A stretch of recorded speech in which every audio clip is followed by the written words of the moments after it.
Eleanor Maddox was 71 years old when the oldest stepson looked at her across the attorney's table and said with the voice of someone discarding a used napkin, "You get the ranch. That cabin Dad used to visit once a month in the middle of nowhere out in Chimayó. Seems fair to me." Fair. The word dropped into the air-conditioned silence of the estate office in Albuquerque. Like a stone thrown into a deep well, Eleanor felt the impact, but she made no sound. 45 years of waking before dawn, cooking, washing, mending, waiting, yielding, loving, building.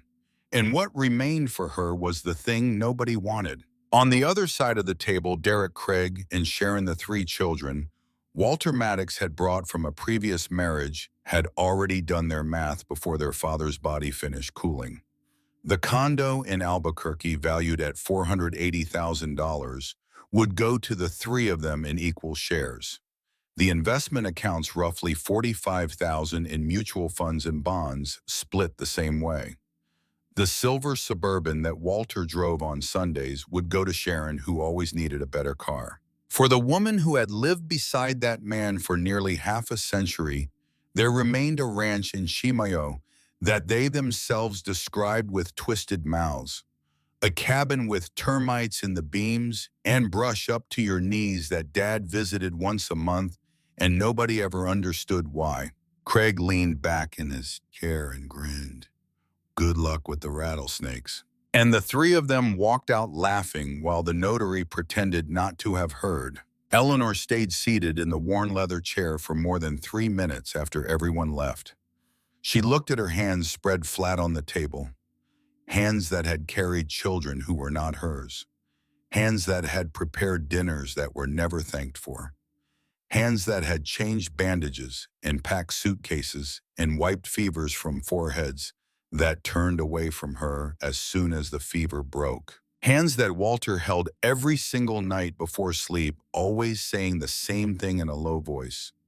"You know I love you in the way most people will never love anyone, right, Ellie?" She knew it for 45 years. What she did not know, what no one in that family could have imagined, was that Walter had spent 30 years building a proof, and that proof was locked inside a stone basement in the mountains of Chimayó, New Mexico. Eleanor Maddox had 71 years, $200 in her purse, a suitcase of winter clothes, and an old iron key inside a brown envelope when she boarded the bus heading north toward Chimayó.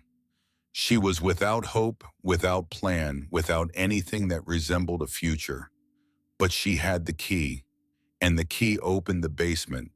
And inside the basement, after 30 years of silence and secrecy, was the greatest declaration of love a woman can receive, and the answer to every question she never knew to ask. But before you understand what was waiting in that basement, you need to understand who Eleanor was. Because the size of what she found can only be measured against the size of what she endured. Eleanor Margaret Calloway was born on a June morning in 1952 in a small adobe house in Española, a quiet town in northern New Mexico, where corn and beans grew on every available plot of land, and where women learned before they learned to read that to exist was above all to serve. Her father, Benedict Calloway, was a ranch hand on a cattle spread outside town. He owned nothing beyond the honor he carried in his name, and an extraordinary capacity to work from dawn until dark without complaining about anything. He signed his name with difficulty until the day he died. But he bought Eleanor used books whenever he could from the monthly flea market, wrapped in newspaper that smelled of mold and history, and he handed them to her without ceremony as if passing bread. Her mother, Suzanne, was a small woman, tough like the reeds that grew along the irrigation ditches. She could make a pot of beans stretch further than seemed possible, and she had the habit of singing softly while she swept the patio. Always the same song, an old folk melody her grandmother had taught her, whose words Eleanor never fully understood, but whose tune she carried inside her chest for the rest of her life. There were 7 siblings. Eleanor was the 4th, right in the middle, which meant she was never the first or the last at anything. Not the youngest who needed comfort, not the oldest who carried responsibility. She was the one in the middle, the one who learned to manage, to not complain, to find space where there was no space. That quality, which might look like invisibility, was actually a quiet kind of strength that Eleanor would carry her entire life without ever giving it a name. Childhood in Espanola was cold mornings and the smell of wet earth. A public school with wooden desks where the teacher, Miss Eunice, taught multiplication tables by clapping her hands, and where Eleanor discovered she loved reading with an intensity that surprised her parents. She read everything Benedict brought home: novels, desert legends, cookbooks, medicine, labels, soap wrappers. She read the way a thirsty person drinks water. At 12, Eleanor started working at the house of Mrs. Philomena, the widow of the former sheriff, helping in the kitchen, and with cleaning 3 times a week in exchange for a small amount she gave entirely to her mother. There was no sadness in the arrangement. It was what girls from humble families did, and Eleanor did it well and without bitterness. Mrs. Philomena treated her with respect and sometimes lent her books from the dead husband's shelf, which for Eleanor compensated for everything else. It was on one of those afternoons at Mrs. Philomena's house that she met Walter. He was 27 and passing through Espanola for work. A recently graduated engineer from the University of New Mexico, hired by a firm out of Albuquerque to do topographic surveys in a nearby area.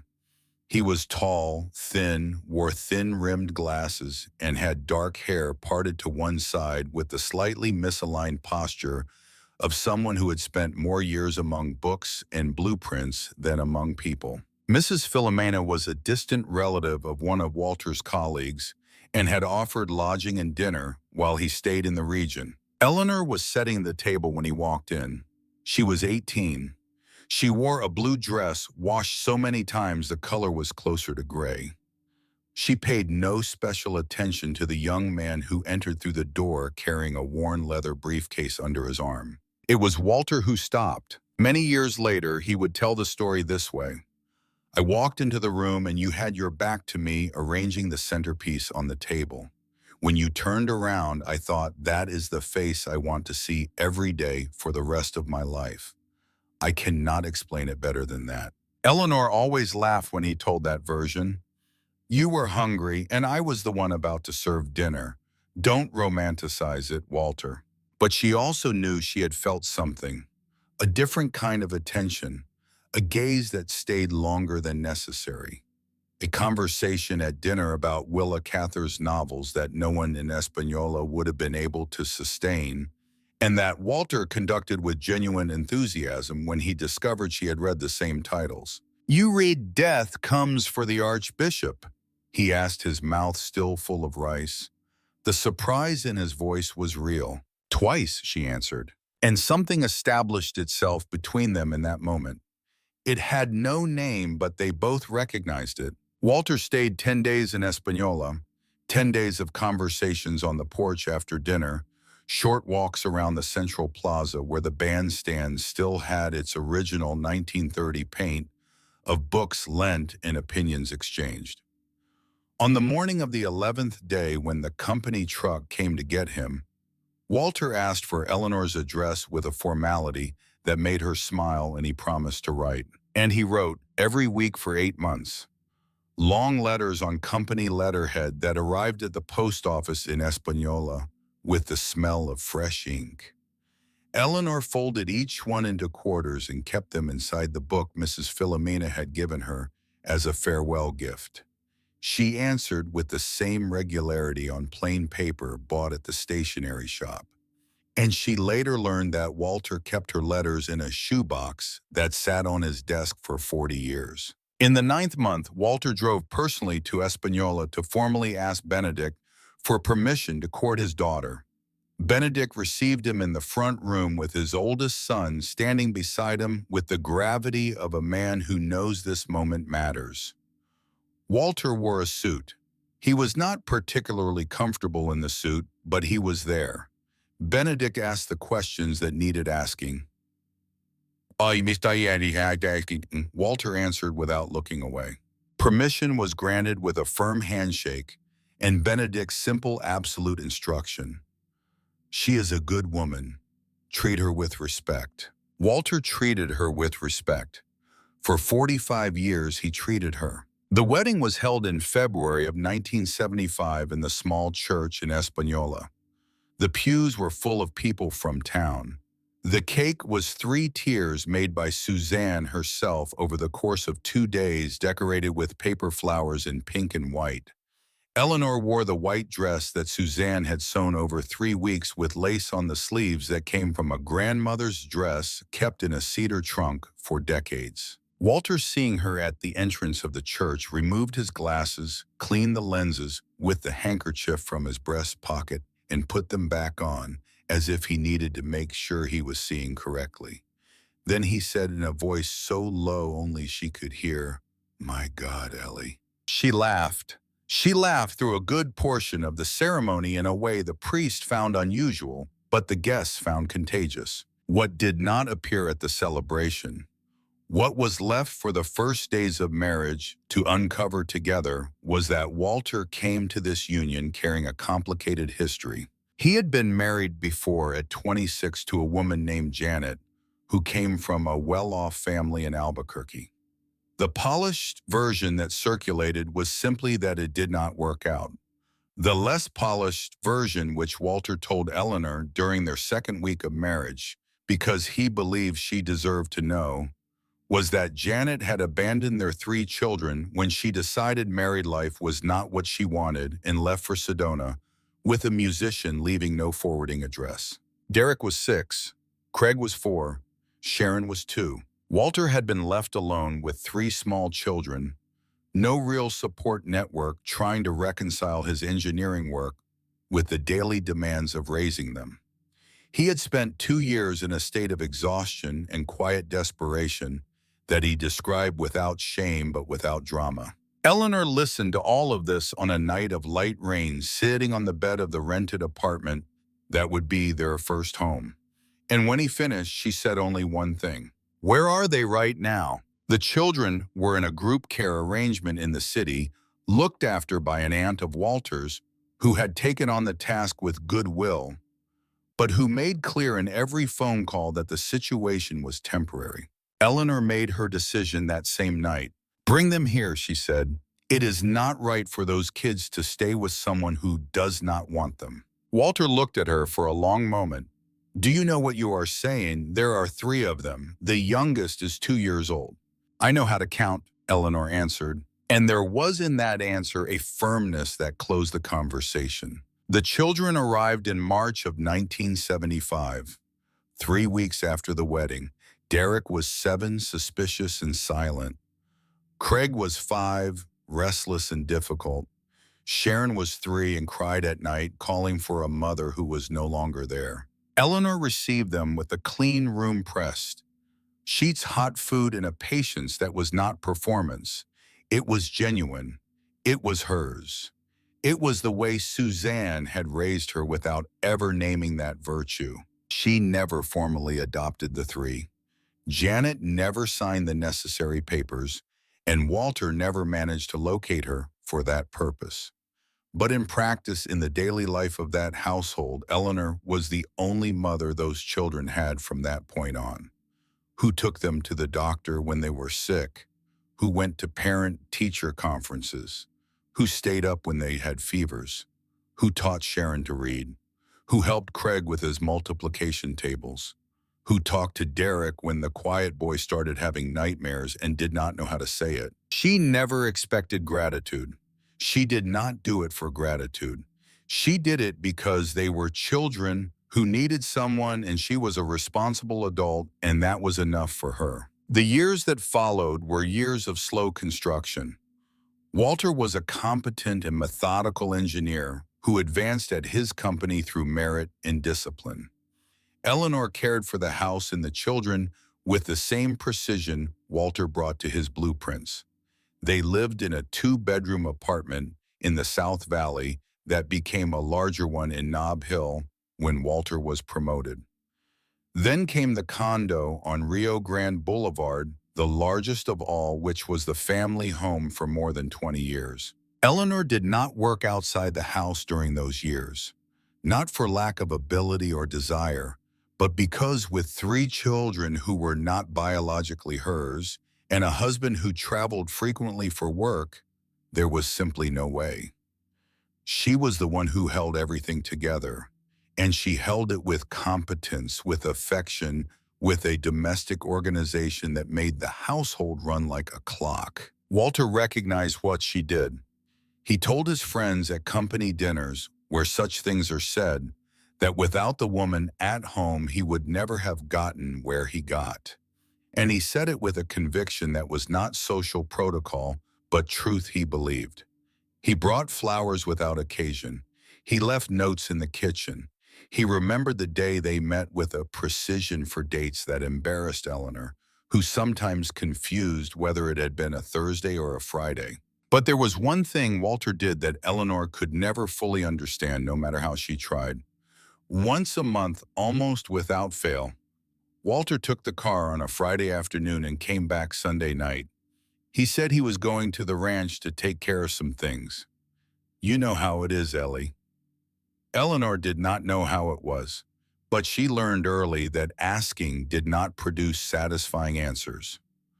Walter was not evasive out of malice. He was private in the same way he was private about everything that concerned his interior life, the projects in his head, the concerns he processed in silence. That was who he was. And Eleanor, who loved him as she loved him, learned to respect that space without understanding it. The ranch in Chimayó, in the mountainous country of northern New Mexico, had been purchased by Walter in 1988 when the couple had been married 13 years and the stepchildren were already teenagers. He announced the purchase on a Saturday afternoon with a casualness that was disarming. I bought a piece of land with a small house in Chimayó. I needed a place to think. Eleanor accepted it because that was how Walter worked. He made decisions alone and then communicated them not out of disrespect for the marriage, but because there were certain things he needed to resolve at his own pace before opening them to the world. She never went to the ranch during all those years, not because Walter prohibited it. Walter never prohibited anything, but because he never invited her in a way that sounded like a real invitation. And Eleanor had enough pride not to go where she was not clearly welcome. She asked once early on if she could come along.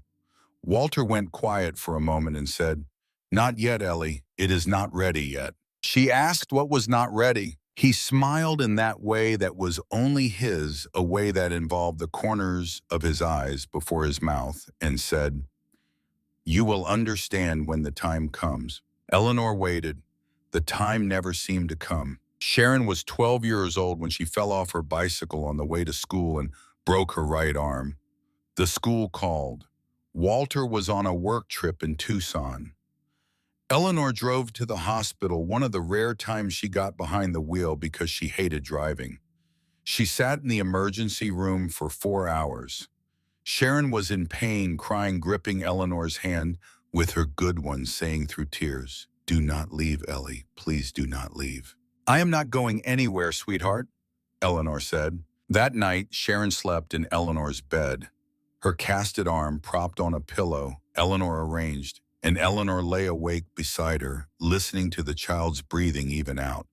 She thought, "This girl calls me by my name, not Mom, but she holds my hand when she is hurting. Maybe that is enough. Maybe it is not enough, but it is what I have." The stepchildren grew up. Derek studied law and opened his practice in Rio Rancho. Craig studied business and went into real estate, always with more money than transparency about where it came from. Sharon married young, divorced, remarried, divorced again. The 3 maintained with their father a relationship of functional cordiality, not deep love, but reasonable convenience. With Eleanor, the relationship was colder. There was no open hostility, not most of the time, but there was a distance that none of the three ever showed any desire to close. Craig was 24, already working in real estate when he came to the condo and asked Walter for $15,000. Said it was a sure investment. Walter was considering it. Eleanor, who rarely intervened in financial matters, spoke to Walter privately that evening. You remember last month, Craig borrowed money from Aunt Harriet and never paid it back. The month before that, you gave him $3,000 as a temporary loan, and we have not seen a cent. I am not saying do not give it to him. I am saying ask for documentation. Walter listened. He asked Craig to show the investment paperwork. Craig's face changed. He turned toward Eleanor, who was standing in the kitchen doorway. This is a family matter, he said. Family. He pressed the word in a way that made its meaning clear. Eleanor was not included in that word. Eleanor said nothing, but Walter did. In one of the rare moments, his voice went hard. Ellie is family, and she is right. Bring documentation or there is no money. Craig left. He slammed the door. He did not come back for 3 months. Walter never mentioned the incident again.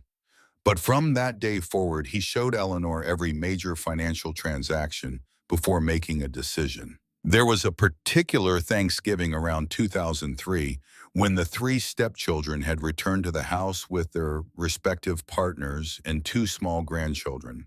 10 people around the table with the embroidered cloth Suzanne had given as a wedding gift.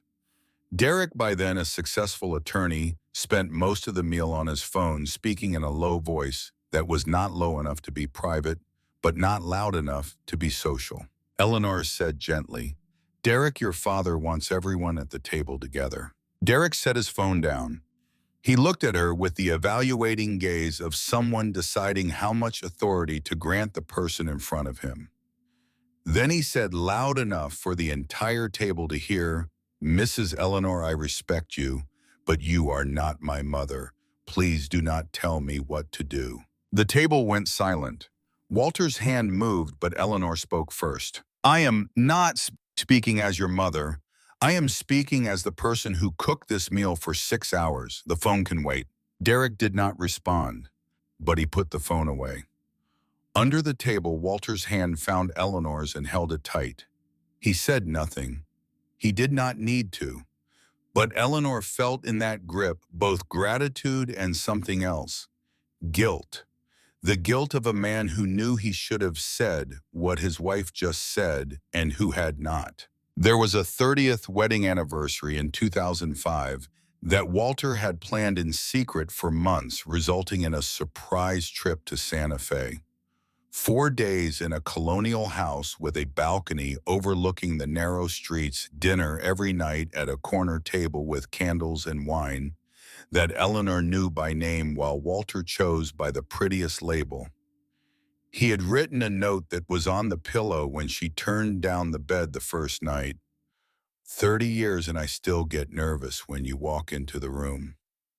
Thank you for everything you are. Eleanor folded the note and kept it in her wallet for over a decade until the paper began to disintegrate along the creases. Walter retired in 2010 at 63 with a party the company held at a hotel banquet room where he spoke for nearly 20 minutes, thanking his colleagues by name with the precision of memory that was his personal signature. In the audience, Eleanor clapped with her hands at chest height in that contained way that was hers, and there were tears she did not try to hide. Retirement brought more time together, which was entirely good for the first 2 years.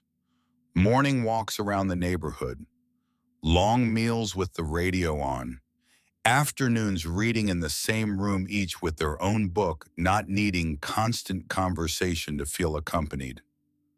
Walter had started painting, landscapes at first, then portraits. Eleanor found it endearing to see him in a paint-stained apron on the patio, concentrating as if he were doing structural calculations. You are terrible at this, she told him once with genuine affection, looking at a landscape attempt that resembled a wildfire more than a valley. Walter accepted the honesty with the calm of someone who is learning and is in no hurry. His health began showing signs in 2017. Small at first, a fatigue that would not pass, a cough that kept returning. The diagnosis came in March of 2018, ischemic heart disease with significant compromise, treatable but serious. The cardiologist was honest. With proper treatment and lifestyle changes, years of quality were possible.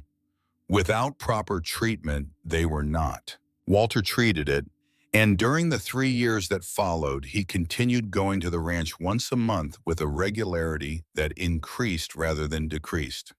Eleanor noticed. She noticed the effort he made to never miss a trip, and she sat with the question she could never answer. What was in that place that was more important than resting, than preserving his health, than being near the person who loved him? "Almost ready, Ellie," he said one last time in September of 2021, when she asked again if she could come. There was something different in his voice. Not evasion, urgency, the contained urgency of someone who is running out of time and knows it. Walter Maddox died in November of 2021 on a Sunday night sitting in the living room armchair with a book open on his lap and the record player turning softly. He was 74. Eleanor was in the kitchen making tea when she heard the book fall to the floor. The tea was never finished. The first days after Walter's death were days of a silence Eleanor could not describe to anyone because there were not enough words for it. It was not the silence of an empty house. The house was full, suddenly full of stepchildren and their partners and neighbors and retired colleagues bringing casseroles and tamales in containers that piled up in the refrigerator while no one ate. It was an internal silence, inside her, in the place where for 45 years there had been the constant sound of another person breathing, talking, existing. That place was quiet now in a way that hurt physically, a weight in the center of her chest that she mistook for shortness of breath during the first weeks. The week after the funeral was the week when the stepchildren began to show who they were in a way Eleanor could no longer look away from. But that week and everything that followed, the envelopes and the lawyers and the long road north, belongs to the next part of Eleanor's story. Because what she found in the bottom drawer of Walter's desk on a night when the condo was finally empty and the silence was absolute would change the direction of everything. It was almost midnight. The desk lamp created a circle of yellow light around her hands and the brown envelope. Her name on the front in Walter's handwriting. Nothing else. No address, no stamp, no date. She opened it. Inside were two things. An old iron key with a ring-shaped handle, the kind used in antique locks, tied to a piece of red yarn, and a sheet of paper folded into quarters with a single line written in the center of the page. "When you are ready, the key opens the basement. The basement has everything. Everything. Ellie, forgive me for taking so long." Eleanor read the line 3 times. Then she folded the paper, put it back in the envelope with the key, and sat in Walter's desk chair until the sky outside began to lighten. And by the time the first gray of morning touched the window, she knew with a certainty she could not yet explain that everything those 3 stepchildren had told her about the ranch was wrong. The brown envelope sat on Eleanor's nightstand for 6 days. She did not open it again. She did not need to. The words were already inside her, circling the way a bird circles before it decides whether to land. When you are ready, the basement has everything. She was not ready.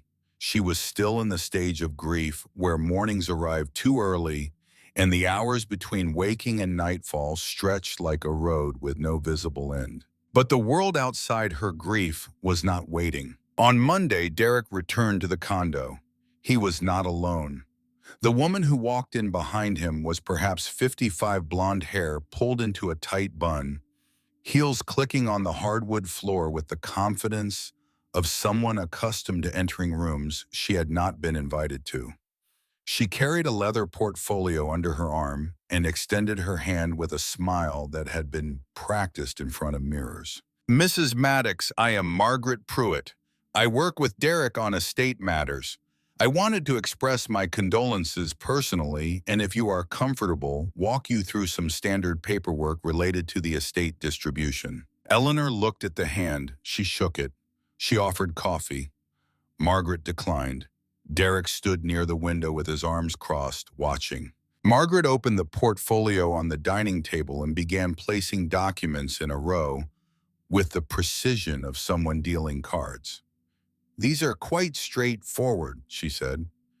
Preliminary filings, acknowledgement of the estate inventory, consent to the proposed distribution as discussed among the family. Derek simply wants to expedite the process so everyone can move forward without unnecessary delay. Eleanor picked up one of the documents and read the first paragraph slowly. The language was dense, deliberately dense. She put it down. I would like to wait, she said. I want my own attorney to review these before I sign anything. Margaret tilted her head. It was a small movement practiced, designed to convey sympathy and mild surprise at the same time. Of course, that is absolutely your right, but I should mention that delays in estate proceedings can become costly for all parties involved. She paused, including you, Mrs. Maddox. The sentence carried weight that had nothing to do with legal fees. Eleanor heard what was beneath it. She had spent 45 years reading the silences between words. She was fluent in threat dressed as concern. I will wait, Eleanor said, regardless. Margaret gathered the documents, placed them back in the portfolio with the same car dealer precision, and stood. The smile returned, but it did not reach her eyes. Derek followed her out without saying goodbye. On Tuesday, Craig called. His voice had the casualness of someone asking about the weather. Had Eleanor found the deed to the ranch property? You know that piece of land out in Chimayó? Might be simpler to sell it, do not you think? Just to clean things up. Eleanor said she had not found anything. Craig said that was fine, just checking. She hung up the phone and stood in the kitchen with her hand still on the receiver, feeling like she had just been part of a conversation whose real subject had never been spoken aloud. On Wednesday, Sharon came by with her youngest daughter. They sat in the living room drinking coffee, and Sharon talked about Walter with a tenderness that Eleanor received with relief. It was good to talk about him. It was good to remember. The sound of his name in someone else's mouth was a small mercy in a week that had offered very few. At the end of the afternoon, as she was leaving, Sharon said in passing with the lightness of someone mentioning the forecast, Ellie, this condo is awfully big for one person, is it not? Have you thought that maybe somewhere smaller would be more comfortable? Eleanor stood holding her coffee cup, watching the closed door for a long time after Sharon left. On Thursday, Margaret Pruitt returned. This time she came without Derek, which was somehow worse. She left a document on the coffee table. A draft of the proposed estate distribution. She called it a courtesy copy. She said it reflected the wishes of the deceased as expressed through informal conversations with the heirs. I was not part of any informal conversations, Eleanor said. Margaret said that was not necessary, that conversations with the children carried moral weight. I am going to hire my own attorney, Eleanor said, and I would like you to leave. Margaret left. But before she did, she placed the draft on the coffee table with the deliberateness of someone planting a seed. Eleanor read the document that night. She was not a lawyer, and the language was designed to be difficult, but she understood enough. The draft assigned her the ranch in Chimayó, described as a rural property of occasional use, with no significant improvements, estimated market value $55,000. To Derek, Craig, and Sharon in equal parts went the condo, the investments, and the vehicle. There was a line that justified the division as a family consensus based on the expressed wishes of the deceased during his lifetime. Eleanor folded the document. She went to the kitchen. She filled a glass of water and drank it standing in front of the window. Outside, the street was wet from a light drizzle, and the street lights reflected on the asphalt in deformed orange ovals. She watched them for a while and thought about Walter sitting at his desk, writing in that small, disciplined handwriting. She thought about the brown envelope upstairs. She thought about a man who spent 30 years driving to a cabin in the mountains once a month and never explaining why. Walter had left a will. She knew this. He had told her during one of those conversations that couples have when health begins to fail, and there are things that must be discussed even though no one wants to discuss them. I have taken the necessary steps, Ellie. You can be at peace. She had been at peace because she trusted him completely. The problem was that she did not know where the will was, did not know the name of the notary, did not know if it had been formally registered or in which office. She found her own attorney the following week, Marta Reeves, recommended by a neighbor, a woman in her mid-50s with an office in Nob Hill and an objectivity that Eleanor found comforting. Marta investigated and found the will in 2 days. It was registered at an estate office in Albuquerque, signed in 2019, and its contents were very different from the draft Margaret Pruitt had placed on Eleanor's coffee table. Walter's actual will left the condo to the 3 children in equal shares, conditioned on unanimous agreement for any decision related to the property. Sale, renovation, rental, anything. The investments divided the same way with the same unanimity clause for any transaction. The car to Sharon without condition. To Eleanor, the ranch in Chimayó, with all assets contained within, and anything the property may hold that is not visible to the naked eye. That last phrase, anything the property may hold that is not visible to the naked eye. It stayed in Eleanor's mind the way a melody stays when you cannot remember where you heard it. The formal reading of the will took place on a cold, gray December morning. Derek, Craig, and Sharon arrived with their own attorneys, which said everything about the state of things. Eleanor arrived with Marta. The notary read the document aloud in the neutral tone of someone who has seen everything. When the paragraph about the unanimity clause was read, Derek and Craig looked at each other. It was a quick glance, but Eleanor caught it. There was something in it she could not name at the time, but later identified with precision. It was the exact expression of 2 men who have just realized they are trapped by the very mechanism they thought would serve them, because everyone knew they could not agree on anything. The fight over a piece of land in Los Lunas had been going on for years. Craig said Derek sold it without authorization. Derek said he had verbal consent. Neither had witnesses. They would never reach an agreement about anything related to the condo they had just inherited together. Walter had known this. He had built his will around it like an engineer designs a load-bearing wall. After the reading on the sidewalk outside the estate office, with the low December sky pressing down on the city, Derek approached Eleanor. His posture had the tense containment of someone controlling something that wanted to explode. "You know that ranch is worth nothing, right?" he said. "That place is a termite-ridden shack. Dad went there to fish and sleep. Nothing special about it. Good luck with the back taxes." "Good luck with the back taxes, Derek," Eleanor said. "What?" "Nothing. I was just saying your name." He did not know what to do with that, and he walked away. Craig did not approach directly, but he said something to his attorney in a low voice, which the attorney then repeated, whether by carelessness or design close enough for Eleanor to hear. "Tell her if she wants to sell, we will buy for $30,000 and take that burden off her hands." $30,000, less than half of what their own draft had estimated. Sharon was the only one who hugged Eleanor before leaving. But the hug was short and tight, the kind that ends before the other person expects it to. And there was more relief in it than affection. The weeks between the reading of the will and Eleanor's departure were weeks she would later describe as the weeks when I learned that loneliness is not when there is nobody around. It is when there are people, but none of them are really there. One afternoon, Eleanor came home from a walk and found Craig in the living room with a man she had never seen. The man was about 40 navy blazer loafers, and he was measuring the living room wall with a laser device while discussing with Craig the possibility of removing it to open up the kitchen. Kyle Weber. He introduced himself with a professional smile and handed Eleanor a business card.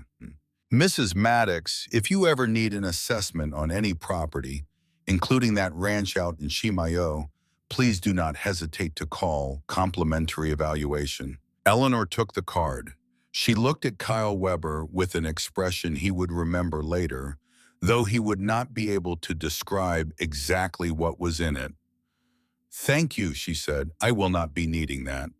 And she placed the card face down on the side table. Craig said without a trace of embarrassment, "Just looking at possibilities, Ellie. Kyle understands." Kyle understood nothing, but Eleanor understood everything. That night, she lay in the dark staring at the ceiling and calculated what she actually had. What she truly had in real numbers in the real world. Walter's pension would give her roughly $1,400 a month. Enough to live simply, but not enough to rent any apartment in Albuquerque without sacrificing everything else. Her own savings money she had set aside in small amounts over the years from the household budget Walter gave her totaled about $12,000. She had a ranch that apparently was worth nothing or close to nothing. She had closed books, the personal objects that were indisputably hers. She had the brown envelope. On a Sunday morning in February of 2022, before leaving the condo for what she suspected might be the last time Eleanor made one phone call, she called Sharon. "Sharon, I am going to the ranch in Chimayó. I am going to live there for a while." A long silence on the other end. "Ellie, there is nothing there. I worry about you. You are 71 alone in the middle of nowhere." Eleanor paused. Then she said something she had not planned to say. "Are you actually worried about me, Sharon? Or are you worried someone else will find something out there before you do?" The silence that followed was longer than the first one. "I do not know what you mean," Sharon said. "That is all right," Eleanor said. "I do not know either, but I am going." She hung up and finished packing. The bus station in Albuquerque on a Sunday morning smelled of thermos coffee engine exhaust and that specific mixture of sweat and fried food that is universal to every transit terminal in America. Eleanor bought her ticket at the counter, $45 to Chimayó with a transfer in Española. She sat on a hard plastic bench, waiting for departure suitcase between her feet, purse in her lap. The landscape began to change as soon as they left the city behind. Concrete thinned out, houses got lower. Mesquite and cholla appeared on the horizon in that ochre tone that belongs specifically to the high desert of New Mexico, and that Eleanor had always considered the most honest thing in the world without ever telling anyone so. She slept briefly after Española. Woke to the bus stopping at a gas station where she bought a black coffee that was hot and bitter in exactly the right way. Through the window, northern New Mexico unfolded in dry hills and pastures with cattle standing so still they looked painted. And in the distance, the Sangre de Cristo Range. Always the mountains. Chimayó was smaller than she had imagined, though she knew it was small. A few hundred residents. The central plaza of weathered adobe, the santuario which drew visitors year-round. There was a crystal shop on the corner. There was a restaurant with sidewalk tables where a young couple ate in silence, each on their own phone. There were children running around the bandstand. Eleanor stood in the middle of the plaza with her suitcase beside her and the address of the ranch written on a piece of paper. She had found it in one of the documents Walter kept in his desk, an old deed with the address described as Stone Ridge Road Rural Zone. She asked a man passing by if he knew where it was. The man stopped. He adjusted his straw hat. He looked at the paper.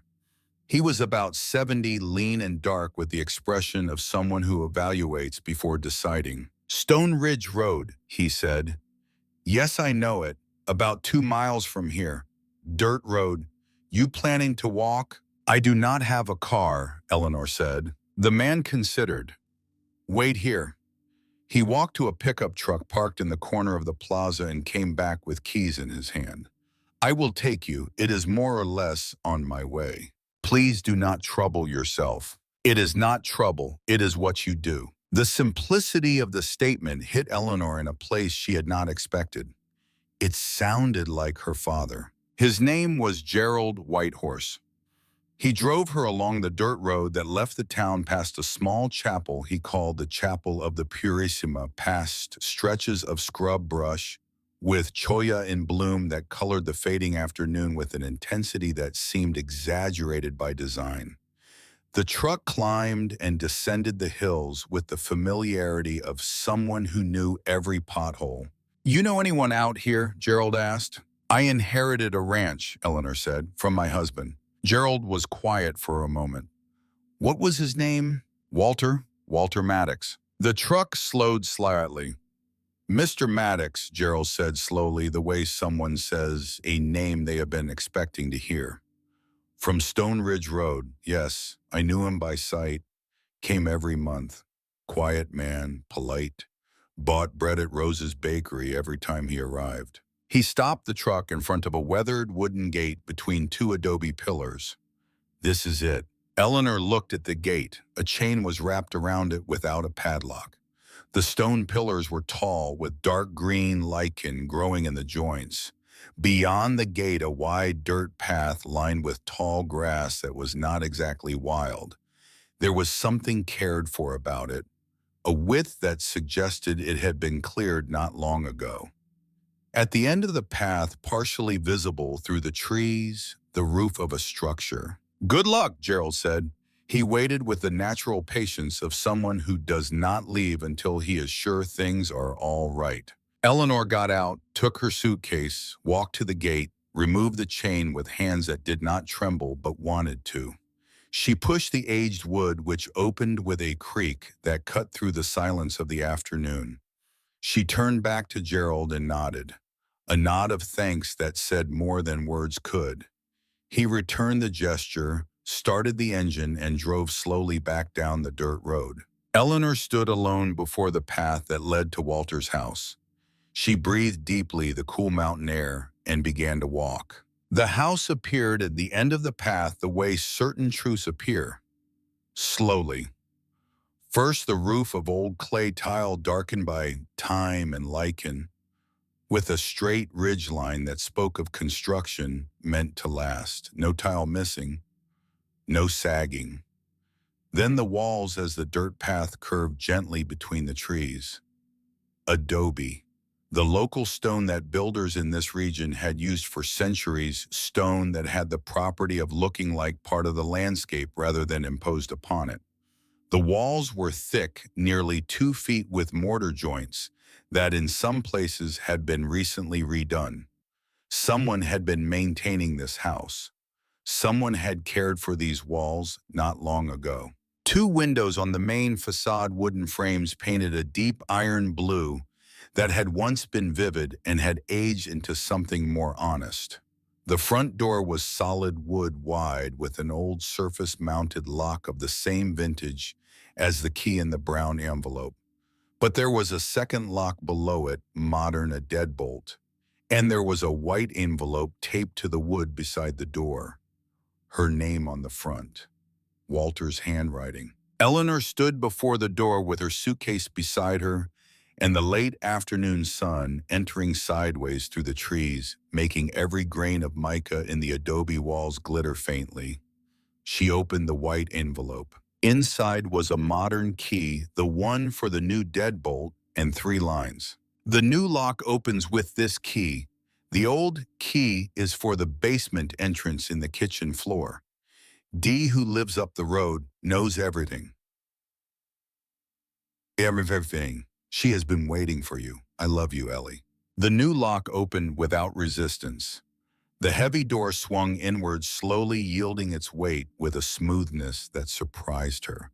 The hinges were well oiled. The interior received her with the air of a place closed for some time, but not abandoned.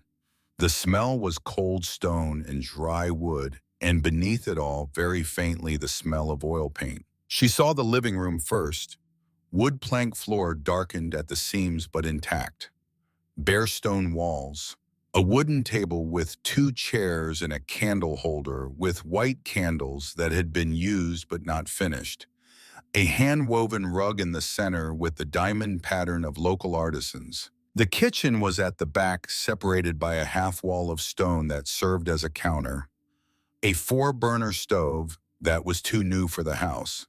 A soapstone sink original to the construction. A window that looked out to the land behind the house through which the last gold of the afternoon entered. Shelves with provisions. Rice beans, salt sugar canned, coffee oil pasta. Recent. Someone had stocked this kitchen expecting an arrival. And in the corner of the kitchen floor, a wooden hatch with an iron ring. The entrance to the basement. Eleanor looked at it, then she turned away and went to see the rest of the house first, because 71 years had taught her that the things that matter most deserve to be arrived at in the right moment, prepared. 2 bedrooms off a short hallway. The first small, a single bed with a new mattress still in factory plastic. The second larger, a double bed with a wrought iron head frame, painted black, new mattress, also in plastic. A solid wood dresser, with brass pulls empty but smelling of camphor. And on the walls of the second bedroom, 2 things that stopped Eleanor completely. An antique mirror in a gilded frame, beautifully kept. And on the opposite wall, a frame painting. The painting showed a woman in a blue-gray dress, her back turned, looking through the window of a room that Eleanor needed only 1 second to recognize as the living room of the condo in Albuquerque. The record player visible in the background. The woman's hair was gathered at the nape of her neck in that way of someone who pinned it carelessly, but it came out right. And there was in her posture, in the shoulders, in the tilt of the head, something so specific and so true that Eleanor felt the air leave her lungs all at once. It was her. It was Eleanor. 30 years younger in the dress, but it was her. She stood before the painting for a long time with her hands clasped in front of her body. Then she reached out one finger and touched the frame lightly. "Walter," she said quietly, and she said nothing more. A knock at the front door. The woman standing there was about 65, short and sturdy, white hair cut straight at the chin, a kitchen apron over a cotton dress with a floral print, clearly the clothes of someone who had been in the middle of cooking when she decided to come. She carried a covered pot with a kitchen towel and had in her eyes the expression of someone who had waited for a moment for a very long time, and now that it had arrived, did not quite know what to do with it. "Are you Ellie?" It was not a question. "I am," Eleanor said. "I am D Yazzie. I live up the road. Mr. Maddox asked me to look after the ranch years ago." She lifted the pot. "Chicken soup with vegetables. It gets cold at night here, and you must be hungry after the trip." Dee walked into the kitchen with the familiarity of a regular visitor. She put the pot on the stove at low flame, went to the cabinet above the sink, and took out 2 cups, opened the refrigerator, which was running. Eleanor only noticed now. And inside there were eggs, a block of cheese, butter, a bottle of cold water. "He called every month before coming." Dee said, her back turned, busy with the cups. "Told me the day he would arrive, the day he would leave. The last few trips when he was too sick, I always brought food because he arrived too exhausted to cook." She stopped. "He was a good man, Mr. Maddox?" "He was," Eleanor said. Dee turned around. There was something in her eyes that needed to be said, and that cost her, but she was the kind who says it even when it costs. "He talked about you every time. Every time, 30 years coming here every month, and every time there was a story about Ellie. Ellie did this. Ellie said that." Ellie read this book. She placed the cups on the table. We have been waiting for you for a long time. After the chicken soup, which was thick and seasoned with herbs and which warmed Eleanor from the inside out, in the way that only food made with intention can accomplish, Dee left with a promise to return in the morning. And Eleanor was alone in the stone house with the sound of wind in the trees outside and the hatch in the kitchen floor waiting. She washed the cups. She unpacked her suitcase. She made the bed with the sheets she found folded in the closet of the larger bedroom, white and pressed, smelling of bar soap.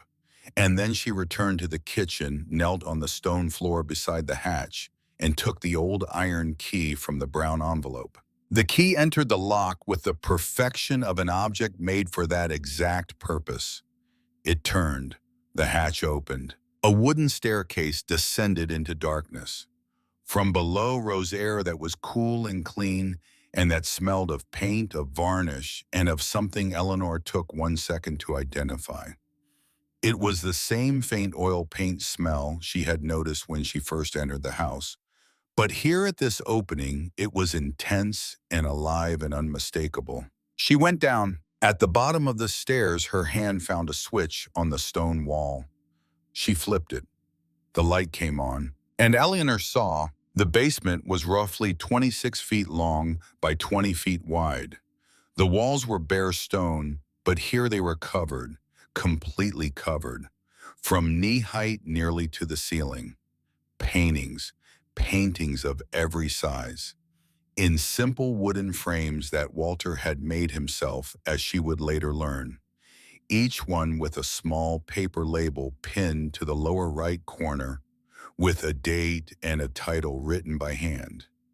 There were paintings on the long table that occupied the center of the room, leaning against each other in vertical rows. There were paintings hanging from wooden rods that crossed the room overhead, suspended on nylon line, where the light could reach them. There were paintings leaning against the walls in rows 2 and 3 deep. There was an entire shelf of rolled canvas, properly labeled, waiting for future framing. And every painting, every single one without exception, was of Eleanor. She stood on the second to last step of the staircase with her hands still on the wooden railing. There was a young Eleanor in a blue dress laughing with her mouth open in a kitchen she recognized. There was a middle-aged Eleanor, her hair already threaded with white, reading in the brown armchair from the hallway of the old condo. There was an Eleanor sleeping in profile with dawn light on her face. There was an Eleanor seen from behind in the kitchen wearing an apron, the handle of a wooden spoon pointing sideways. There was an Eleanor at Suzanne's funeral in black, her profile cut against a white July sky. There was an Eleanor that was recent, very recent, sitting at the kitchen table of the Albuquerque condo with reading glasses on her nose and a folded newspaper in her hand, the morning light coming through the window and illuminating half her face. She recognized the angle, the kitchen window. 8:30 in the morning, the exact direction of the spot where she always sat to drink her coffee and read the paper. Walter had watched her for decades and painted from memory. She descended the final step. She walked slowly among the paintings, stopping before each one long enough to receive what was in it. Because there was a great deal, there was an entire lifetime of concentrated attention. There was the gaze of a man who had observed a woman with the patient intensity of someone who knows he is in the presence of something valuable and wants to record every detail before time passes. And time passes. Time always passes. In the deepest corner of the basement, there was a small desk of dark wood with a matching chair. On the desk, a jar of brushes, a bottle of turpentine, a sketch pad, and a large envelope of heavy craft paper sealed with red wax, the kind Walter used for important documents. On the envelope, in his unmistakable handwriting, "My beloved Ellie, read this sitting down. There is a chair." She sat down. She opened the envelope.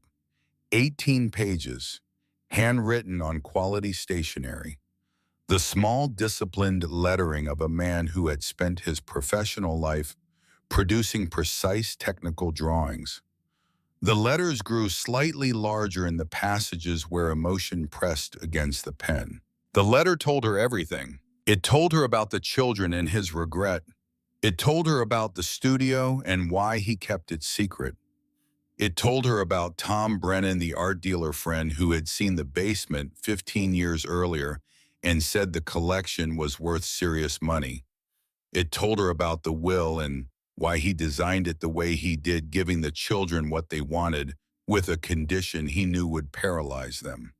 It told her about the ranch itself, 12 acres, 6 of preserved native scrubland, in an ecological reserve with measurable value in carbon credits, 3 acres of clean pasture land, with a spring that had never gone dry in 32 years, 2 acres of the house site in a designated cultural tourism zone. It told her the conservative estimate of the property was around $280,000. It told her the collection, 212 works, had been formally appraised at roughly $480,000. It told her there were identified buyers. It told her she did not need to sell anything, that the ranch sustained itself, that his pension would cover her living costs in a place where costs were low, that he had run the numbers many times, that she was safe. And then in the final pages where the handwriting grew larger and the spacing between words widened the way it always did when Walter felt too much, the letter told her why. I did not paint you because you are beautiful though you are. I painted you because you have the rarest quality that exists in a human face. Truth. Every expression of yours is exactly what it is. When you smile, it is a smile. When you are sad, it is sadness. There is no performance. There is no mask. 30 years and 212 paintings.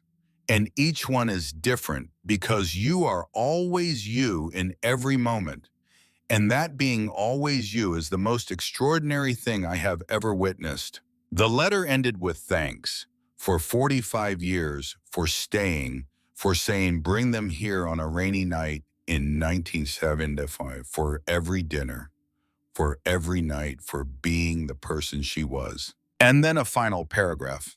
The basement has a window that opens toward the back of the property. When you can open it, there is a mesquite tree outside that blooms in February. You arrived in February. I knew you would arrive in February because you always choose winter for the important changes. I watched you long enough to know that. The tree is blooming now. It is for you with all the love a person can hold inside, Walter. Eleanor read the letter without stopping. Then she read it again, slower, returning to paragraphs that needed rereading. Then she sat in the wooden chair with 18 pages in her lap and looked at the paintings around her, at 212 versions of herself that a man had spent 30 years creating in silence, in love, and in patience. And she wept. It was not the kind of weeping that makes noise. It was the kind that comes from a place very deep and very old that has carried weight too long and can finally let it go. Tears that fell without hurry, without urgency, without audience. She did not try to stop them. She did not bring her hands to her face. She did not wipe them away. She let them fall. There was a right to weep like that. There was a need to weep like that. And she did it in peace in the basement that smelled of oil paint and stored love. After a time she could not measure, she walked to the small window Walter had mentioned at the end of his letter. A wooden frame set into the stone wall at a height that required her to lean slightly to reach the latch. She opened it. The night outside was clear. A low, full moon on the horizon lit the land in silver. And there was the mesquite tree, about 15 feet tall, solitary in the center of the cleared ground. Its canopy completely covered in yellow blossoms that glowed in the moonlight as though they were made of something other than flour, something more durable. Eleanor stood looking at the mesquite for a long time. "Thank you," she said. To Walter, or to the tree, or to February, or to all 30 years of monthly trips she had not understood but now understood completely. Thank you for all of this. Outside, a breeze passed gently through the mesquite blossoms, and a few yellow petals detached and floated slowly in the night air, as though they carried the weight of another kind of thing that is not weight. Eleanor stayed at the window until the moon climbed high enough to no longer be visible through the opening. And then she climbed the stairs back to the kitchen and stood there for a long time in the dark in the stone house that Walter had built for her without ever saying so, listening to the wind move through the trees outside and feeling for the first time since November something she had almost forgotten existed. It was not happiness. Not yet. It was the space where happiness could return if she let it. A door left open in a room she thought had been permanently closed. The next morning, Dee arrived before 8 with a paper bag of bread from Rose's Bakery and a thermos of coffee she had brewed at home because she did not trust Eleanor to have figured out the old aluminum percolator yet. They sat at the kitchen table for nearly 3 hours. Dee explained methodically in the manner of someone who had been rehearsing this briefing for longer than she would admit. Tom Brennan Walter's art dealer contact had visited Chimayó twice in the previous year, completing the final documentation of the collection and making certain everything was in legal order for Eleanor's arrival. There was an attorney's office in Española that held a complete file proper deeds, the formal appraisal of the collection, geological reports on the spring, a tourism feasibility study Walter had commissioned in 2019. Each document had been organized in sequence, labeled, cross-referenced. And there was something else. Dee opened a kitchen drawer and took out a second envelope. A letter from the county government expressing interest in a cultural partnership with the Maddox collection, should the heir consider opening it to the public. Eleanor looked at the county letter, then she looked at Dee. He planned all of this. Everything. Everything, Dee said in a voice that could not entirely conceal how extraordinary she had found the man. In 30 years of conversation, I never heard Mr. Maddox do a single thing without thinking through every consequence. That is who he was, Eleanor said. And for the first time since November, the past tense carried something beyond loss. There was pride in it, enormous, quiet, and solid. March arrived with rains that filled the spring and turned the scrubland a green so intense it looked impossible. Eleanor began to learn the rhythm of the place. The general store on the main road was run by a man named Walmir, who had the memory of an elephant and knew by heart what every neighbor bought every week. The bus to Española left at 6 in the morning once a day. The nearest neighbors beyond Dee were Gerald 2 miles down the road, and a young couple named Marcus and Julia Webb, who had bought the adjacent parcel 2 years earlier and were building on weekends. She slept poorly the first nights, not from fear but from the silence. The silence in Chimayó at night was a different species than the silence of a city. It was alive, full of sounds that were not urban noise. Crickets, frogs after rain, wind across the mesa, sometimes a dog barking at great distance. Eleanor learned those sounds the way you learn the habits of a new companion, with attention and without rushing. After 2 weeks, the silence had stopped being absence and had become presence. Tom Brennan arrived in the second week of March. He was perhaps 60, elegantly dressed without affectation, thick frame glasses, and the unhurried walk of someone who has spent decades in galleries. He brought an assistant, Clarice, a woman in her 30s with curly hair and a notebook in which she recorded everything at remarkable speed. They spent the entire afternoon at the living room table with documents spread between coffee cups. Mrs. Maddox, Tom said after drinking the coffee she served with the appreciation of someone who recognizes good coffee. What Mr. Maddox built in that basement over 30 years is extraordinary. Not just the volume, but the technical evolution. the last 10 years especially. I submitted several pieces to two independent critics without identifying the artist. Both said the same thing: a self-taught painter with unusual command of light and composition and an obsessive subject that functions as the cohesion of the entire body of work. Obsessive, Eleanor repeated with a smile that held both meanings of the word. In the most beautiful sense of the term, Tom said. He pushed a sheet of paper across the table. There is a collector in Denver who is interested in 20 pieces from the final period. He calls them the Elder Ellie series and says they are the finest portraits of aging womanhood he has seen in contemporary American art. This is his offer. Eleanor looked at the number, $130,000 for 20 paintings. She looked at it long enough for Tom to say gently, "There is no rush. There is absolutely no rush to decide anything." "I know," Eleanor said. "I am just getting used to the numbers." Spring in Chimayó arrived with a violence of beauty Eleanor was not prepared to receive. Wildflowers across the hillsides, the mesquite cycling through shades of green that shifted with the weeks, the spring feeding a small natural pool on the property that Eleanor had not noticed upon arrival. Dee took her to see it on an April afternoon along the trail that cut through the scrub land between the house and the water source. Eleanor stood at the edge, looking at the surface, reflecting sky and branches. "Why did he never bring me here?" she asked. "I asked him that once," Dee said. "He told me because when she comes, it has to be hers, not my gift. It has to be her discovering it." Eleanor was quiet, then she said that was exactly his way.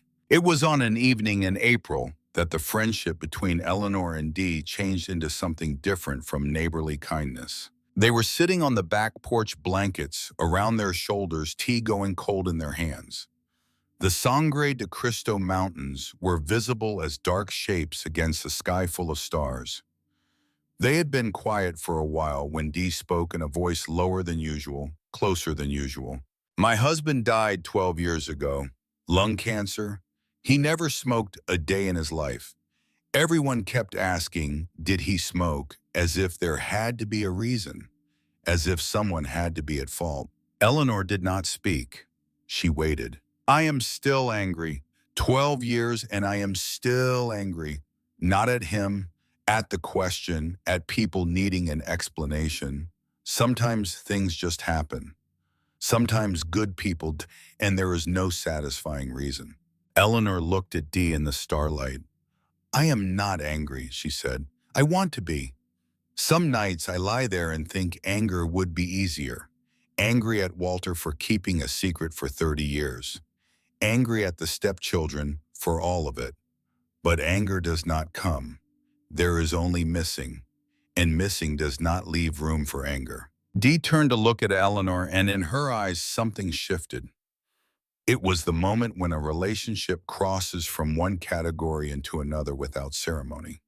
Two women who had lost their husbands sitting in silence on a porch in the mountains, tea-gone coal stars overhead. Some things only require sitting beside someone to be understood. Neither of them named what happened in that moment. Neither needed to. The people of Chimayó arrived gradually with the naturalness that small towns have, where a new face is an event, but not a threat. Rose Delgado at the bakery was round and talkative and knew the genealogy of every family in town to a depth that rivaled the county records. Father Paul, young and bespectacled, appeared one afternoon with a cheese roll made by the parish cook and stayed 2 hours discussing the books Eleanor had begun shelving in the living room. Marcus and Julia Webb came one Saturday in May with borrowed tools to fix a window hinge that had given way in the rains and stayed for lunch, and the lunch became a long afternoon. But Rose Delgado also became a problem. When word about the collection began to spread, as it inevitably does in small places, Rose started saying things in her bakery, not malicious exactly, but careless in a way that carried damage. "I hear the Maddox woman has a whole warehouse of paintings worth hundreds of thousands down in her basement. Her husband was hiding money out here for decades." The implications settled into the air of the bakery where half the town passed through every morning. Gerald warned Eleanor. Dee wanted to go confront Rose directly. Eleanor decided to handle it herself. She walked to the bakery the next morning. She bought bread. She ordered coffee and sat at the small table by the window. Rose hovered nearby, uncertain. Eleanor spoke without raising her voice. Rose, I have heard that some people are saying my husband was hiding money or doing something dishonest out here. I want you to know the truth. He was a retired engineer who painted as a hobby for 30 years. Every painting is of me. Everything is legal, documented, and overseen by an attorney. And he bought bread at your shop every single month for 30 years. I think that is worth knowing when you think about who he was. Rose was quiet for several seconds. I did not mean anything bad by it. People just talk. I know, Eleanor said. Small towns. But from now on, if anyone asks, you can tell them the truth instead of guessing. Rose nodded. And from that day forward, Rose became one of the most vocal supporters of the ranch and everything Eleanor was building there. Perhaps out of guilt. Perhaps because the real story was better than the rumor. It was Julia Webb who asked the question directly, trying to be delicate, but being direct because it was easier. Mrs. Maddox, have you thought about what you are going to do with this place? Because I wake up every morning thinking about it since I saw the basement. Eleanor had thought. She had been thinking every morning while drinking coffee at the kitchen window, watching the mesquite every afternoon, walking the property every evening, reading in the woven chair with the wool sweater she had brought from Albuquerque. There was an idea that kept returning. It had not finished taking shape, but it was taking. Transform the basement into a permanent exhibition space. Keep the original structure intact. The stone walls, the wooden rods, Walter's desk in the corner. Not a formal museum with plaques and display cases. A living space. Visitors by appointment. Small groups. The kind of traveler who came to Chimayó looking for something they could not name, but that was definitely in the mountains, in the stone, and in the quiet story of a man who spent 30 years painting love. In May, the stepchildren came. Eleanor knew beforehand. Gerald reported a car with Albuquerque plates parked in the plaza asking about the ranch on Stone Ridge Road. Dee sent a message. The small town operated with the efficiency of a community alert system that needed no technology. There were 3 of them. Derek drove a rented silver SUV.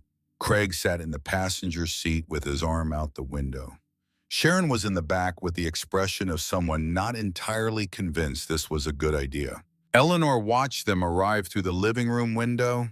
She had made good coffee, strong from the dark roast she bought at Rose's, 3 cups on the table because she knew exactly how many there would be. A vase of wildflowers she had cut that morning. The room said, without needing words, this house has an owner. This place is inhabited. They knocked. She opened the door calmly. Derek looked at the house. Clean stone walls. A garden taking shape. The tall grass cleared, flowers planted along the path, a stone border recovered from underbrush. He looked back at Eleanor. Ellie, he said with an affection that showed like new clothes on an old body. Uncomfortable, poorly fitted. Derek, Craig, Sharon. She opened the door wider. Come in. They entered with the hesitation of people who expected something different and did not know how to behave now that the expectation had not been confirmed. Sharon asked if Eleanor was doing all right. The question had something genuine in it. Sharon was like that. There was always something genuine in her buried under layers of convenience. I am very well, Eleanor said, pouring coffee. I have never been better. Craig, who had neither Derek's polish nor Sharon's occasional tenderness, went straight to the point. Ellie, we came because there are some things that need to be discussed about the inheritance, about what Dad left. Everything is resolved, Eleanor said. The process is underway with my attorney. There is information, Derek said carefully using his courtroom voice, the tone that turned any subject into procedure, that the property may have additional characteristics not adequately reflected in the original assessment. An art collection, for example. We know Dad painted, Craig said, dropping all pretense. We know there are paintings here. Who told you? Eleanor asked. That is not important. It is to me. Silence. Sharon moved a piece of cheese bread around her plate without eating it. Eleanor looked at all three of them. Let me guess. Kyle Weber, the real estate agent Craig hired to measure the living room of the condo I was still living in. He has contacts in Chimayó who asked around. Or Margaret Pruitt, Derek's attorney, who dug through the estate filing and noticed the language about anything the property may contain. Or both. The long silence that followed confirmed she was right. Derek shifted his approach. Ellie, we understand the situation has been difficult. The will is the will, and we respect it.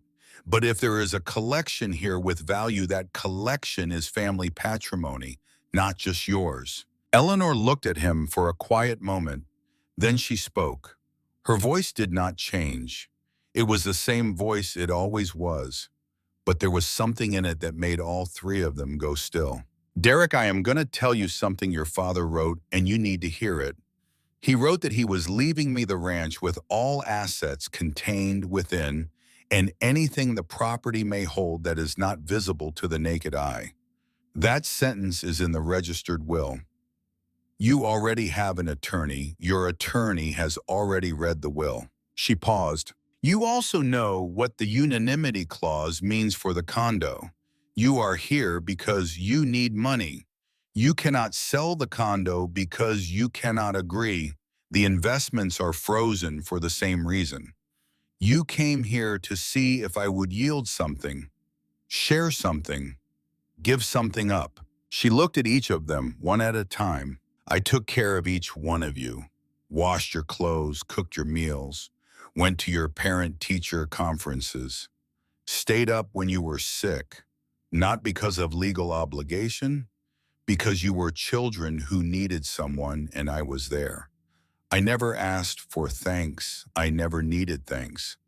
But I did need to be seen as a person, not as a housekeeper, not as an intruder in the family, not as a problem to be solved. She breathed. That did not happen. That is all right. I learned to live without it. Ellie, Sharon started. You do not have to say anything, Eleanor said with gentleness that was genuine. Really, you do not. I am not angry. I am at peace. I am well. I am better than I have been in a very long time. She stood. The gesture closed the visit with absolute clarity but without hostility. Have more coffee, if you would like. The road back has some rough patches after Espanola.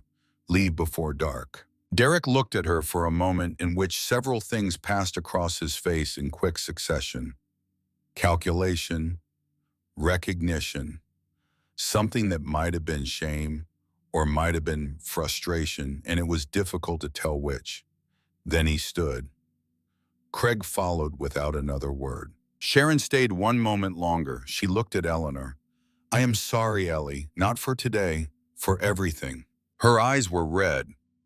Eleanor looked at Sharon and saw in the 48-year-old woman standing before her the 3-year-old who had cried at night calling for a mother who was gone, and the 12-year-old who had gripped her hand in the emergency room and said, "Do not leave." She reached out and placed her hand on Sharon's cheek gently. I know, sweetheart. I always knew. Sharon cried briefly, silently. Then she left. Eleanor stood in the doorway watching the silver SUV descend the dirt road, raising a fine dust the evening wind carried across the open land. She stayed until the car disappeared around the curve between the trees. Then she went back to the kitchen, washed the 3 cups, and stood at the window looking at the mesquite. There was a lightness in her chest she had not expected to feel. Not the hollow silence of someone who has lost and accepted it. The full silence of someone who has put things in their rightful place and can now look forward without anything pulling backward. The renovation began in July. Eleanor used her savings and the proceeds from 23 paintings from earlier periods that Tom Brennan had negotiated with the buyers in Denver and Albuquerque, totaling roughly $42,000. Marcus coordinated the structural work. Julia designed the basement lighting, a project that took weeks of testing because the light had to serve both the stone and the canvas simultaneously without overpowering either. Dee organized community work parties with the efficiency of a woman who had done communal labor her entire life. Neighbors Eleanor barely knew appeared with hoes and machetes and the practical goodwill of people who understand that shared work goes faster. The entrance road was widened and resurfaced with local stone. Gerald had a brother-in-law who was a mason and charged a price Eleanor knew was a friend's price. The garden took shape under Eleanor's own hands. She discovered in those months an affinity with the earth she had not known she possessed. There was something of Benedict in the gesture of planting and waiting. She recognized it with a nostalgia that warmed instead of aching. Desert roses, native shrubs, an herb bed alongside the house, rosemary, mint, sage that smelled so good in the morning she sometimes went outside just to stand near it before returning to her coffee. The staircase to the basement received a wrought iron railing made by a blacksmith in Chimayó, who had learned the trade from his father and who worked with an attention to detail Eleanor respected. When the new lighting was installed in October and switched on for the first time, Eleanor, Dee, Julia, Marcus, and Tom, who had flown in for the occasion, all stood in silence for several seconds. The paintings under Julia's lighting system revealed a dimension that had been there all along but had remained hidden. Depth in the brushstrokes, warmth in the skin tones.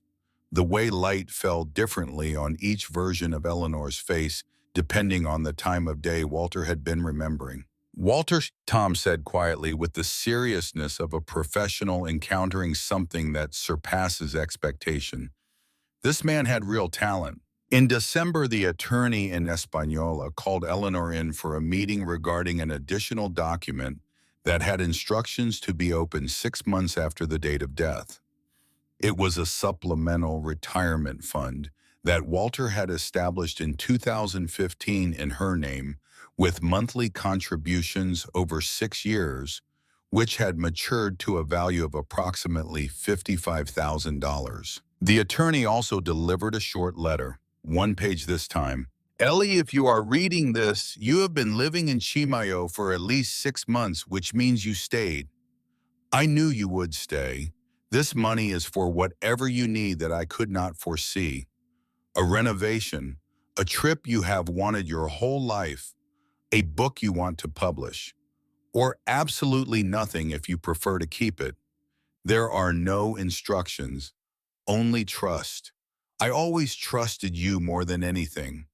I was never wrong in that bet. You will know what to do. With love, W." Eleanor folded the letter in the attorney's office and sat quietly for a moment looking at the window that faced a calm street in Española on a December afternoon where the winter sun warmed the adobe walls in shades of amber. She recognized the handwriting growing smaller at the end.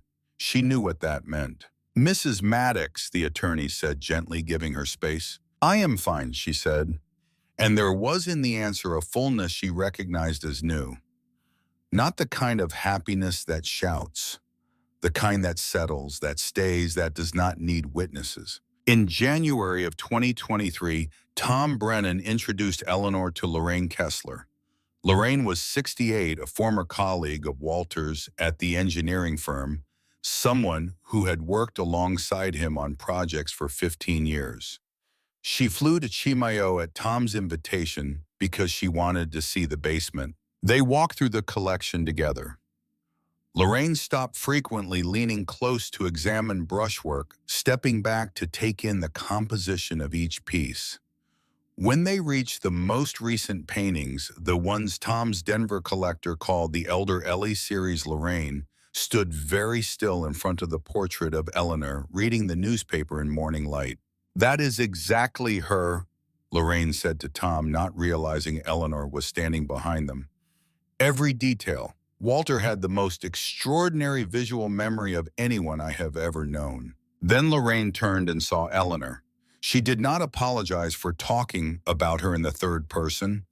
Instead, she said something unexpected. Walter and I ate lunch together almost every day for 15 years. He mentioned you at every single one of those lunches. Not in a showy way, in the way people talk about the most important thing in their world without realizing they are doing it. One time I asked him why he never invited you along on business trips for company. He looked at me and said, because every time I am away from Ellie, I remember why I love her. I need that distance to paint it right. Eleanor listened. Then she laughed. A small, warm laugh. The laugh of someone receiving the last piece of a puzzle that was already nearly complete. He never told me that.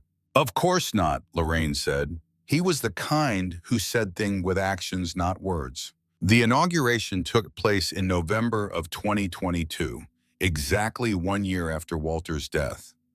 Eleanor had chosen the date deliberately. There was something right about the symmetry. Tom brought 12 collectors from Albuquerque and Santa Fe. The county cultural officer, a woman named Vanessa, came with the county commissioner. The neighbors and friends Eleanor had made over the months filled the house and the yard. Dee managed the kitchen with the command of a general directing supply lines. Gerald and his wife Josephine arrived early and stayed late. Rose brought an enormous tray of empanadas and stationed herself near the food table with proprietary pride. Father Paul came with 2 young parishioners who helped arrange chairs. Marcus and Julia moved between guests, explaining the lighting design to anyone who would listen, which was almost everyone. Lorraine Kessler flew in for the second time, and Eleanor noticed her standing for a long while in front of the earliest paintings, the ones from the late 1980s, where the proportions were wrong and the color was muddy, studying them with the same intensity she gave to the masterful later works. The early ones are the most honest, Lorraine told Eleanor. You can see him learning to see you. Eleanor stood near the basement staircase for most of the event, receiving visitors, answering questions, accepting admiration with a grace that came not from training, but from contentment. There was a moment near 5 in the afternoon when the light outside was turning gold, and the activity inside was still intense. Eleanor stood alone for an instant in the corner of the living room and looked at what surrounded her. The stone walls she now knew in every detail. The flowers in the beds she had planted with her own hands. The woven rug in the center. The cups on trays that Dee supervised. People moving and talking, some of them visibly moved. She thought, I am home. Not the condo in Albuquerque, which had been home for decades, but which also carried the layers of every small ceremony of erasure she had been subjected to over the years. This place, these stones, this iron railing, this basement that smelled of Walter. A new sign stood at the entrance to the ranch. Simple, wood-painted white with letters in the same iron blue as the window frames. Maddox Studio, cultural space, visits by appointment. Below the name, a small inscription that Julia had suggested and Eleanor had approved, first with laughter and then with a silence that said more.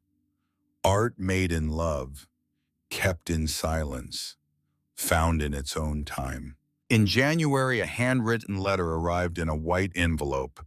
Eleanor recognized the handwriting on the front. Sharon. She opened it at the kitchen table with her morning coffee. The letter was short. Ellie, I do not know what to say, so I am writing. When I was 12 and broke my arm, you sat with me for 4 hours in that hospital. I remember you saying something quietly when I was in too much pain to sleep. I do not remember my real mother ever doing that. I am not asking you to forgive me because I do not deserve to ask. I just want you to know that I remember. I always remembered. Sharon. Eleanor read the letter. She folded it carefully and placed it in the blue file folder in the desk drawer of the basement beside Walter's 18-page letter. She did not cry.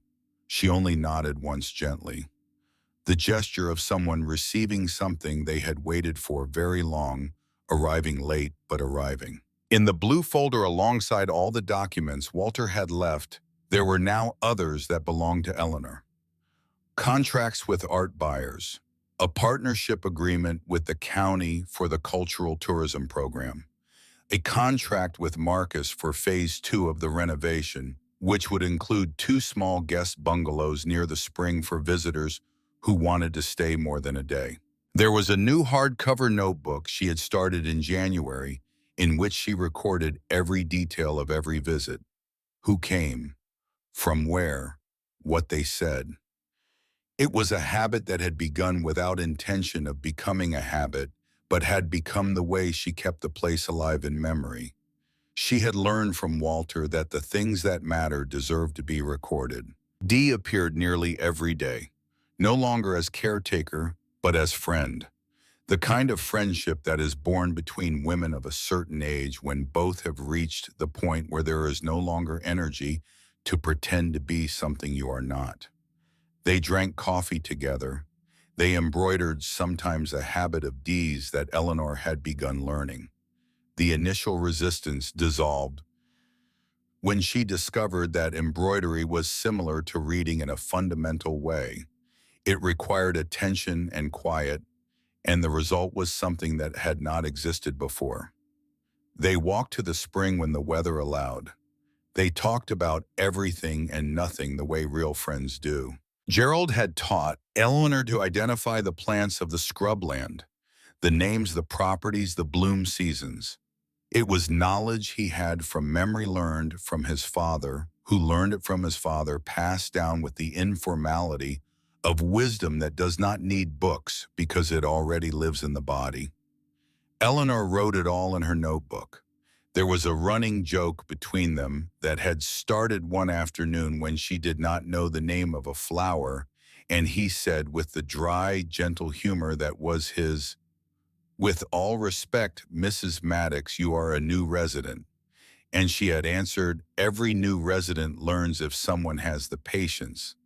And he had laughed. And since then there was between them the specific complicity of teacher and student who no longer need those categories. On a morning in March of 2023, exactly 1 year after her first morning in Chimayó, Eleanor woke before the sun. She made coffee in Walter's aluminum percolator on a low flame while she went to the bathroom, combed her white hair, which she had let grow slightly longer in recent months, put on the wool slippers Dee had knitted as a surprise, and delivered one afternoon with the casualness of someone saying, "I had extra yarn." She returned to the kitchen, poured the coffee into the large cup, opened the window that faced the mesquite. The tree had bloomed again. It stood there exactly as it had the February before, its canopy completely covered in yellow blossoms that in the morning sun had a color she could only describe as new gold. The kind of gold that has never been worn or scratched or diminished by use. Some petals had fallen to the ground around the trunk, forming a yellow carpet. The wind moved gently. Eleanor stood at the window with the warm cup in her hands. She was 72 years old. She had a 12-acre ranch in one of the most beautiful places in New Mexico. She had a collection of 212 works painted by a man who had spent 30 years transforming love into image, waiting for her to arrive and see them. She had real friends. She had a garden where the desert roses were opening their first flowers of the year. She had a pool of clean water where frogs sang at night.